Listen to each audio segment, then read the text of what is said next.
अस्सलाम वालेकुम जी, मैं हूं काशिफ रूबी। आप देख रहे हैं मेरा चैनल 24 पॉइंट न्यूज़ प्रोग्राम मुल्की हालात के साथ। आज 17 अक्टूबर 2024 है, दिन जुमेरात का है और कल जो है एसयू समिट ख़त्म हुई है, शंघाई कॉन्फ्रेंस, और तमाम मेहमान जो हैं अब वो वापसी रवाना हो रहे हैं। और इस वक्त इस्लामाबाद में जो पेशगोइयाँ हैं वो बड़ी ही शॉकिंग हैं जो आप तक पहुंचानी है। दूसरी तरफ जो है कल शाम को जो है वो मरीम नवाज़ साहिबा ने जो प्रेस कॉन्फ्रेंस की उसमें बुखारी ने क्या खड़ा किया और जो है जाती उमरा में क्या बातचीत हुई, ये तमाम चीज़ें आज के एजेंडे में हैं, हम आपके साथ डिस्कस करते हैं। इस वक्त सबसे पहले मैं आपको ये बताता चलूँ कि आज 17 अक्टूबर इमरान खान पर से पाबंदी हटती है मुलाकात की, और आज देखते हैं कि इमरान खान से किसको मिलने दिया जाता है। दूसरी जानिब जो है वो आइनी तरमीम का जो इस वक्त जो शोर पड़ा हुआ है उसके लिए हुकूमत ने गेम डाल दी है। हुकूमत ने शंघाई कॉन्फ्रेंस के फ़ौरन बाद जो है वो पार्लिमानी कमेटी का इजलास और उसके बाद सेनेट का सबसे पहले इजलास, ताकि पहले सेनेट से आइनी तरमीम को मंजूर कराया जाए, उसके बाद कौमी असम्बली में पेश किया जाए। ये तमाम हटकंडे इस्तेमाल ये हुकूमत करने जा रही है, और सिर्फ़ डर कैदी नंबर 804 एक बंदे के लिए सिर्फ ये जो है वो आइनी तरामीम करने जा रहे हैं। ये हम आपको बताते चलें कि सिर्फ अवाम का नाम जो लिया जा रहा है कि अवाम को रिलीफ दिया जाएगा, लेकिन अगर अवाम को रिलीफ मिलना तो अवाम के 60,000 केस इस वक्त पेंडिंग है सुप्रीम कोर्ट ऑफ पाकिस्तान के अंदर, लेकिन जो आइनी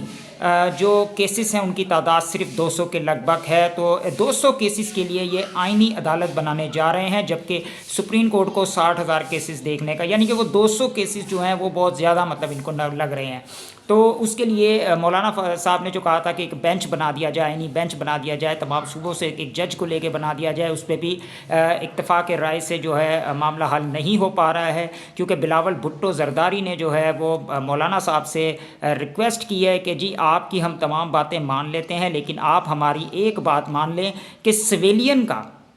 यानी कि आम शहरी का जो है वो मिलिट्री ट्रायल हो सके, यानी कि उनको मिलिट्री ट्रायल के अंदर दिया जा सके। तो ये चीज़ जो है इस पे ज़ोर दिया जा रहा है, और वो किस लिए दिया जा रहा है और वो कौन शख्स और कौन शहरी होगा जिसका सबसे पहले मिलिट्री ट्रायल दिया जाएगा, ये आप और मैं बखूबी जानते हैं। तो इससे इनकी बददियांती, इनकी बेईमानी, इनकी जो है नाहेली, इनकी नाकामी, तमाम चीज़ें वाज़ा हो जाती हैं। दूसरी जानिब हम आपको बताते चलें कि इस वक्त जो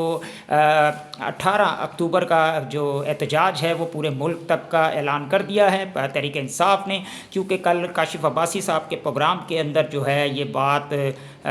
कही है हामिद रज़ा साहब ने, और उन्होंने कहा है कि हमारे MNAs के जो एक फ़याज़ हैं MNA, उनको जो है उनके 12 साल के बच्चे को उठाया गया है और प्लास से उनके सीने के बालों को नोचा गया है, और उसकी वीडियो बनाकर लाइव कॉल पे उनकी वालदा तक को दिखाई गई है, और बताया है कि अगर आपने हमारी बात नहीं मानी तो इससे भी बदतर सलूक किया जा सकता है। और हामिद रज़ा ने यह भी कहा है कि ये कोई फेक बात नहीं है, अगर आप चाहें तो मैं वो वीडियो पब्लिक करने के लिए तैयार हूँ। तो आप बताएं क्या मैं वो पब्लिक कर दूँ,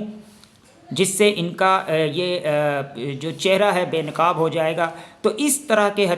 ओछे हटकंडे जो है वो इस्तेमाल कर रही है ये इस वक्त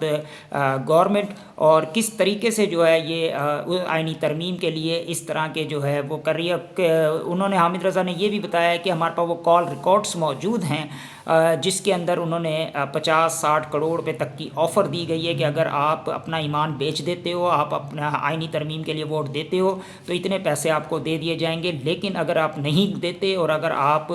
पैसे नहीं लेते तो फिर हमारे पास दूसरा रास्ता भी है। तो वो दूसरा रास्ता आपको पता है क्या है कि माँ, बेटी, बहन, भाई, बाप, किसी को, बच्चे को, जिसको चाहे वो छोटा है बड़ा है, इनको किसी से कोई सरोकार नहीं है कि कोई 4 साल का बच्चा है, कोई 12 साल का है, कोई 8 साल का है। इनको सिर्फ ये है कि किसी तरीके से उनको प्रेशराइज़ करके जो है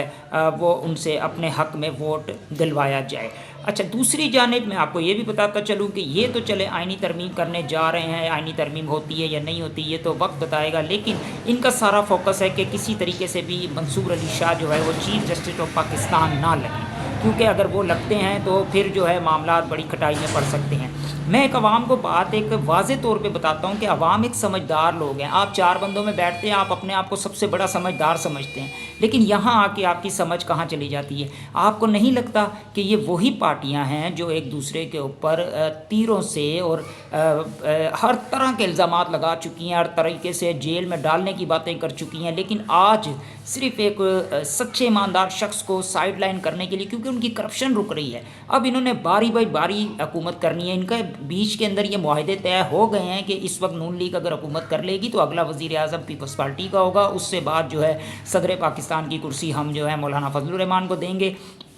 इस तरीके की इनकी आपस के अंदर जो है ना डील हो चुकी है। तो इन्होंने कहा है कि जो इमरान खान के होते हुए हम ये काम नहीं कर सकते, तो लिहाजा इस वजह से इमरान खान को माइनस करना है, उनको किसी तरीके से मिलिट्री कोर्ट में दे के उन पर आर्टिकल 6 लगा के उनको सजाए मौत दे दी जाए और इस तरीके से तहरीक इंसाफ का खात्मा कर दिया जाए। दूसरी जानिब मैं आपको ये भी बता दूँ कि आवाम को खुद सोचना चाहिए कि अब उनके हक़ में उनके मुस्तकबिल के लिए कौन बेहतर है और उन्हें क्या इक़दाम करने चाहिए। और आपको एक वाज़ेह सूरत हाल में बताता हूँ। पंजाब के अंदर जो कल मामलात हुए हैं, जो तलबा का एहतजाज चल रहा है, जिसके ऊपर मरीम नवाज़ साहिबा ने कल PTI को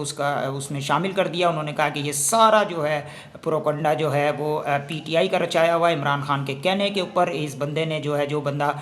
जिसके 32 लाख व्यूज़ आए हैं उसे उठा लिया गया, उसे गिरफ़्तार कर लिया गया, उसने किया है। और इमरान खान के साथ उसकी एक तस्वीर है, तस्वीर तो 1000 लोगों की है। इमरान खान पे 4 तारीख से पाबंदी आयद है मुलाकात के ऊपर, तो इमरान खान का बयान फिर कैसे बाहर आ गया, या उन्होंने कैसे कोई अपना बयान उस बंदे तक पहुंचा दिया कि आप ये शोशा छोड़ दें रेप का। और जहाँ तक मैं आपको बताता चलूँ कि तहरीक लब्बैक के जो है रहनुमाओं ने बता दिया है कि हमारे पास मरीम नवाज़ साहिबा तैयार हो जाएं, हमारे पास वो तमाम सबूत मौजूद हैं, हमें वो सबूत फराम कर दिए गए हैं जिसमें रेप की वीडियोज़ ऑडियो सब कुछ शामिल है, और हमें तमाम सबूत हमारे पास मौजूद हैं कि ये काम हुआ है। लेकिन मरीम नवाज़ साहिबा उससे इनकारी हैं, क्योंकि आपको बताता चलूँ कि जो मियां आमिर महमूद हैं, जो पंजाब ग्रुप ऑफ कॉलेज के जो चेयरमैन हैं और दुनिया न्यूज़ के ऑनर हैं, उनका ज़ाती तौर पे बड़ा ताल्लुक़ है मरीम नवाज़ साहिबा से, मुस्लिम लीग नून से, और वो किसी सूरत भी उनको जो है डिफेंड करती नज़र आ रही हैं। कल जैसे प्रेस कॉन्फ्रेंस में उन्होंने कहा कि बहुत ही इज़्ज़तदार बंदे का ये जो ये चेन है पंजाब ग्रुप ऑफ कॉलेज की, और वो इतने मोतबर बंदे हैं, इतने रिस्पेक्टेबल बंदे हैं। तो ये तमाम चीज़ें उन्होंने मियां आमिर महमूद के लिए कही हैं, सिर्फ इसलिए कि उनकी साख्त को बचाया जा सके। दूसरी जानिब उन्होंने प्रेस कॉन्फ्रेंस में ये भी कहा है कि जो इसके अंदर शामिल है उन लोगों को मैं नहीं छोड़ूंगी, उनको उठाऊंगी। अगर उठाना ही था तो आपने जो तलबा के ऊपर इतना जो है तशद्दुद करवाया अपनी पंजाब पुलिस से, अपने गार्डों से, कॉलेज के गार्डों से, तो क्या वो सब कुछ सही था? क्या उसकी तहकीकात होनी चाहिए? ये भी तो एक सवाल है। दूसरी जानिब मैं आपको ये बताऊं कि ये प्रेस कॉन्फ्रेंस होने से पहले वज़ीर इत्तलात जो पंजाब की हैं मोहतरमा, बहुत ही जो है अपने आप को बहुत ही मतलब एक अक्लमंद और काबिल जो है वो वज़ीर समझती हैं, और इससे पहले वो कहाँ कहाँ से होते हुए इस मुकाम तक पहुँची हैं ये भी हम आपको बताएंगे। क्योंकि अब जो हम लोग जो सहाफ़ी हज़रात हैं वो अब अंदरूनी कहानी की तरफ जुड़ गए हैं, क्योंकि कल उनका जो रवैया था सहाफ़ी हज़रात के लिए वो काबिल जो है ना जो मज़म्मत था, क्योंकि उन्होंने जो आते ही कहा कि जी आज मरीम नवाज़ साहिबा जो आ रही हैं प्रेस कॉन्फ्रेंस के लिए, तो मुझे किसी किस्म का भी हॉल में शोर नहीं चाहिए, किसी किस्म की बदतमीज़ी नहीं चाहिए, और कोई ऐसा सवाल ना हो जिससे जो है मरीम नवाज़ साहिबा को गुस्सा चढ़ जाए, या मरीम नवाज़ साहिबा को बुरा लगे, या वो उनका जवाब ना दे सकें। तो लिहाजा वही बात करनी है जो मतलब हम लोग आपको कही है। लिहाजा आपने कोई ऐसा, और अगर किसी ने भी इसकी खिलाफ वर्जी की, या उसने ज़्यादा सवाल करने की कोशिश की, या अजीब व गरीब सवाल किए पूछे गए, या शोर शराबा किया, तो फिर आप याद रखें कि मैं आपकी शिकायत कर दूँगी, और मेरा नाराज़ होना आपकी नौकरी जाने के मुताबिक है। यानी कि अगर मेरे को आप नाराज़ करेंगे तो फिर आपकी नौकरी भी जा सकती है। और ये नाउज़ुबिल्लाह ये कहना नहीं चाहिए, लेकिन मेरा ख्याल है कि ये ताकत के इक़्तिदार के नशे के अंदर जो है अपने आप को खुदा समझ बैठे हैं लोग, जो इस वक्त जिस तरीके से लोगों को डील कर रहे हैं। तो पिछले 2.5 साल से हम देख रहे हैं किस तरीके से माँओं बहनों को उठाया जा रहा है। जब ये हुकूमत में आए तो इन्होंने सबसे पहले एक बयान दिया था कि जो ख़वातीन है वो हमारी रेड लाइन है, लेकिन वो अब रेड लाइन कहाँ गई है? ख़वातीन खुद ही ख़वातीन को बेइज्जत سیاست کرتی پھر رہی ہیں اور کس طریقے سے یہ جو اوچھے کنڈے جو ہے استعمال کر رہے ہیں یہ آپ کے سامنے ہیں، اور کس طریقے سے، اور صحافی حضرات میں بڑا حیران ہوں کل سے کہ ابھی تک کوئی صحافی تنظیم کا احتجاج منظر عام پر نہیں آیا۔ آنا تو یہ چاہیے تھا کہ ان کی تمام پریس کانفرنس، ان کی کوریج، ان کی تمام چیزوں کا بائیکاٹ کر دینا چاہیے تھا۔ جس طرح سے عظمیٰ بخاری صاحبہ نے جو ہے وہ لینگویج استعمال کی ہے صحافی حضرات کے لیے، علی امین گنڈا پور کی وجہ سے تو تمام صحافی حضرات یکتا ہو گئے تھے اور جو ہے نا ایک پیج پر تھے، اور سلمان اکرم راجہ کے سامنے سے مائکس اٹھا لیے تھے احتجاجاً۔ لیکن آج جب عظمیٰ بخاری صاحبہ نے یہاں تک بولا ہے کہ میں آپ کی نوکریاں